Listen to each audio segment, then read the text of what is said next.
who, as we remember, is the Supreme Personality of Godhead, come as a devotee.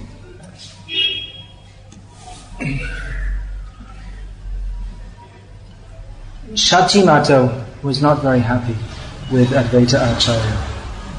She thought it's all his fault that my son Vishwarup ran away and took sannyas. She thought, I better be careful and not allow Nimai also to go around him. So she thought to herself, he's called Advaita, but actually he should be called Dvaita. Because Dvaita, that means two, so I see him as that maya of thinking in terms of two-ness. So she just kept this in her mind, she didn't tell anyone, but Nimai understood everything. Now on the day when Chaitanya Mahaprabhu was showing his Mahaprakash in the house of Srivas, that means he was showing his original, he was demonstrating that he is Krishna and fulfilling telling all the devotees, yes, in a previous life you are Hanuman, like this, and telling them to accept any benediction that he had offered, that they would desire. So all the devotees were coming, and Srivas asked, well, let's call Shachi Devi also. But Nimai said, no, she has committed an offence against Advaita Acharya Prabhu, so she's not entitled to see me in this form. So the devotees conveyed this news to Shachi Devi, and she immediately went to Advaita Prabhu and craved pardon from him. In reply, Advaita started to praise her, that you and you alone are the one who can be the mother of the Supreme Lord. And considering the glories of Nimai and Shachi Devi, he became more and more ecstatic and eventually fell on the ground and fainted. And taking this opportunity, Shachi Devi took the dust from his lotus feet. Then Nimai was satisfied with his mother, now you are free from the offence. And in this way, Chaitanya Mahaprabhu taught what is the danger of offences to Vaishnavas. That even his mother, his own mother, he would not, he didn't consider it proper that she even mentally criticized Advaita Acharya Prabhu. Even though it might be considered that she had good grounds to do so. So, after some time, Shachi Devi's fears became true and Chaitanya Mahaprabhu did take sannyas. And after that, Chaitanya Mahaprabhu was wandering here and there, thinking that I want to go to Vrindavan. So by tricks, Nityananda Prabhu brought him instead to Advaita Acharya's house in Shantipur. And then all the devotees from Navadvip were called, come and take darshan of the new sannyasi, Sri Krishna Chaitanya, because they were thinking that they might never see him again. So when he was brought by Nityananda, then Chaitanya Mahaprabhu said, you tricked me. You told this is the Yamuna, this is Vrindavan. So Advaita said, see, well actually this is the Ganga, so Yamuna has already flowed into Ganga, so it's also Yamuna. And this is Vrindavan, because wherever you are, this is Vrindavan. And there was a tremendous Sankirtan festival there, day and night, for the next discussion of Krishna, chanting, dancing, and feasting on delicious prasadam. This was the program non-stop for several days. Some general points about Advaita Acharya Prabhu. I had already mentioned he was famous as a great dancer. So in Navadvip, in the house of Srivas, and then later on the streets of Navadvip, along the shores of the Ganga, in Puri, wherever Chaitanya Mahaprabhu's devotees assembled with him to perform Sankirtan, Advaita Prabhu would be present as the great dancer. So another point is that Advaita Prabhu is famous for his joking arguments with Nityananda Prabhu. Just like when Chaitanya Mahaprabhu and Nityananda first came after Chaitanya Mahaprabhu took sannyas to Advaita's house, there was some joking. Joke? There's no word for that in Tamil? We don't joke in Tamil? There's no joking in Tamil, it's forbidden or something?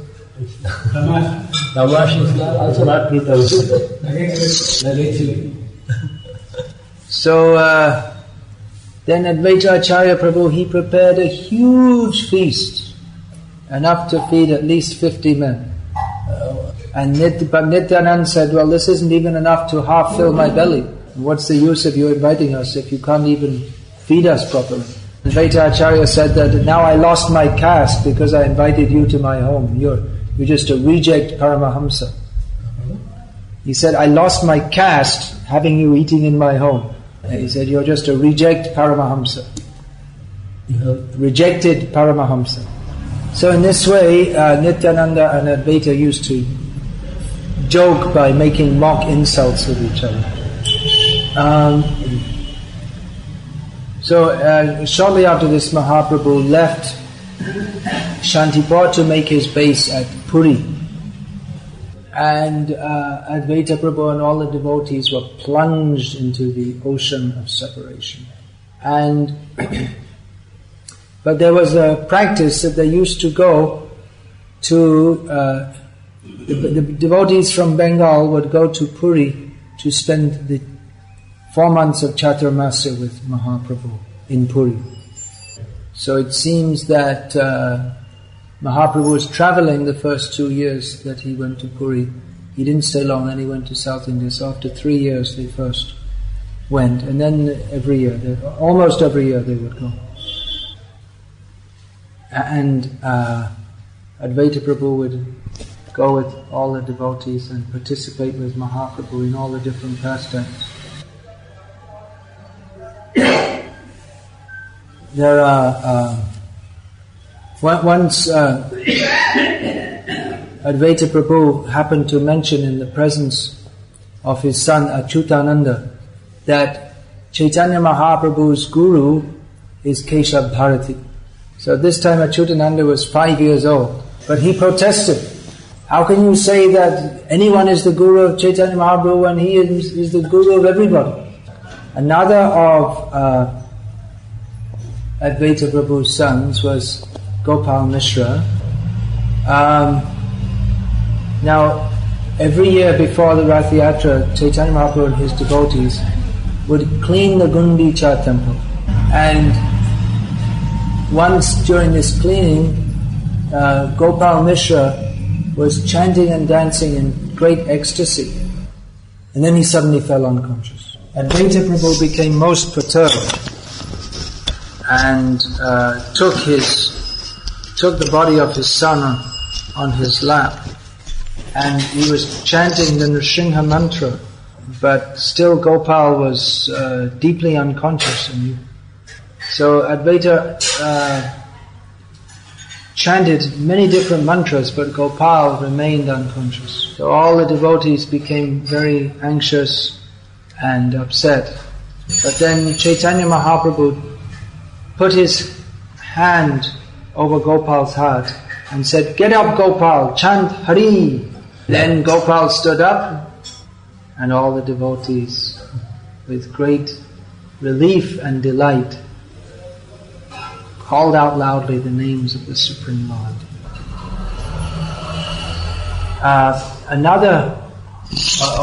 One secretary, he was a disciple of Advaita Acharya, he acted as his personal secretary. His name was Kamalakant Vishwas. Kamalakant Vishwas. Now, in the course of his duties, he wrote a letter to Maharaj Prataparudra, who was the king of Orissa. And in that letter he wrote that, this Advaita Acharya is the Supreme Lord. But it happens that he is owing some debt to you, so you please excuse that debt. Somehow or other news or that letter came to Chaitanya Mahaprabhu. and he became very angry at Kamalakant and told him, "You never come to see me anymore here in the Gambhira Chaitanya Mahaprabhu's room in Puri." Kamalakant became very unhappy, but Advaita Acharya said, "You're very fortunate to be punished personally by Chaitanya Mahaprabhu." So Bhaktivinoda Thakur has commented, he has explained what was Kamalakant's mistake, that Advaita Acharya is Bhagavan, but he's taken the part of an Acharya, a human being, to teach others. So for an Acharya to beg from a king for some money for some materialistic purpose, that is not proper behavior. In this regard, Chaitanya Mahaprabhu said that if one eats the food given by a materialistic person or paid for by a materialistic person, then the mind becomes polluted. And so he can no longer remember Krishna and his life is spoiled. When the devotees of Bengal would go to Puri, they would invite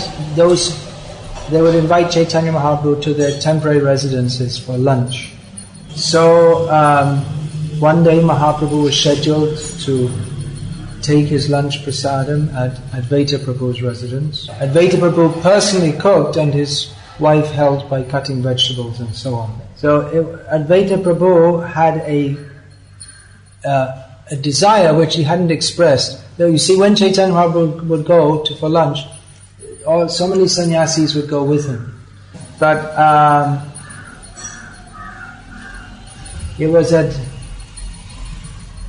Advaita, without telling anyone, he thought, I'd just like to serve Chaitanya Mahaprabhu only, then I could give him full attention. So it just happened that just before lunchtime, unexpectedly there was a tremendous storm. And due to that, only Mahaprabhu came for lunch.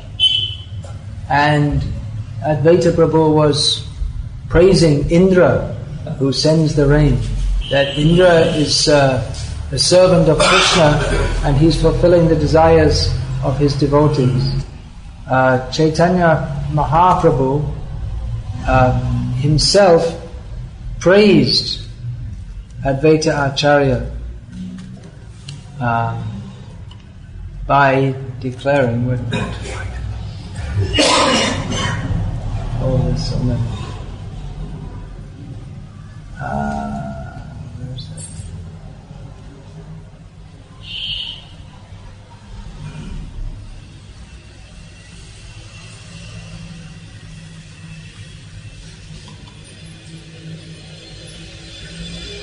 By declaring that that Advaita Acharya is unparalleled in his understanding of all.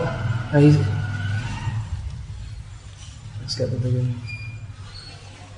He said that because I associate with Advaita Acharya, who is directly the Supreme Personality of Godhead, my mind has become purified. In understanding of all the scriptures and in Krishna Bhakti, there is no one equal to him.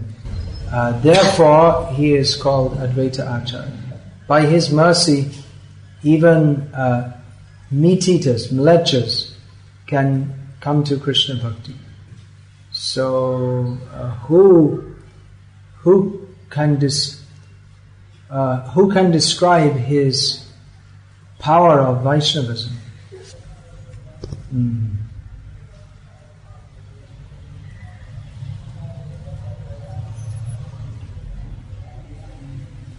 What else? 3:12, 7:6. Just a second.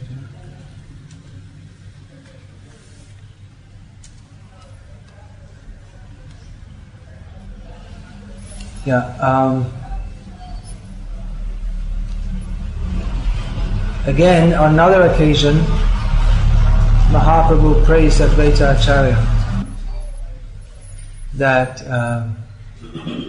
he said that taking great difficulties out of his great mercy upon me, Advaita Acarya comes to Puri. I am indebted by his love, and I'm not able to repay that debt. He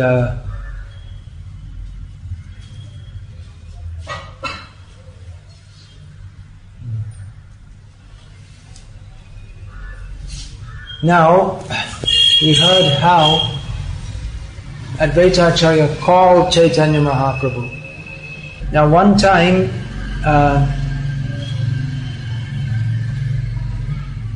Chaitanya Mahaprabhu sent Jagadananda Pandit from Puri to Bengal. And when Jagadananda was going to return to Puri, he asked permission from Advaita Acharya. And Advaita Acharya told, all right, I have a message for... And that message was in cryptic language. That... I'll get the originals. It's easier.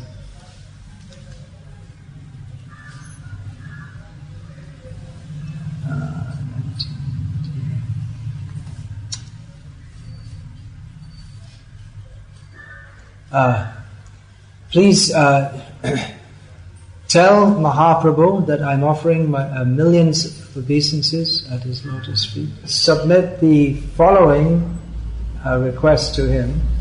Tell the bowel, that means the madman. Tell the madman that everyone has become mad, and that rice is no longer being sold in the market.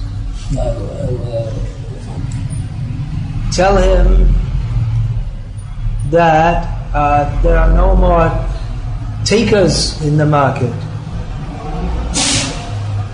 and that this which has been spoken to you, this message is from another madman. So when this was spoken to Chaitanya Mahaprabhu in the presence of others, no one could understand. Only Chaitanya Mahaprabhu and Swarup Damodar, they could understand. Swarup Damodar, even though he understood, he inquired from Mahaprabhu, what does this mean? I couldn't catch its meaning. Chaitanya Mahaprabhu said that Advaita Acharya is a very powerful pujari, and he knows he's expert in all the rules and regulations of Shastra regarding puja.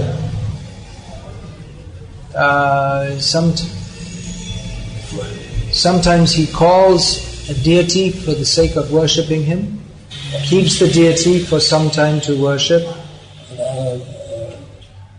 and then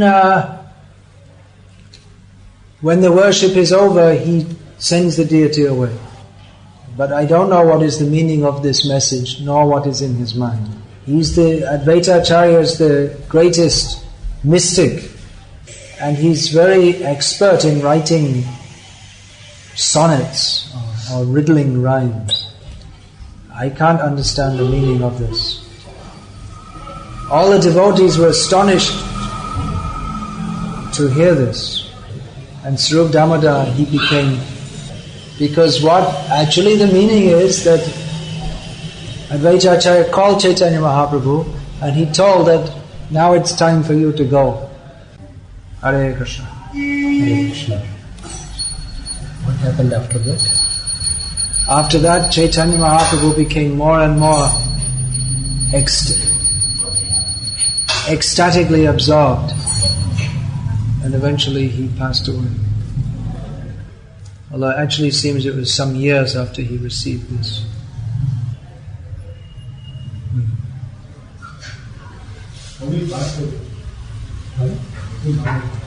How did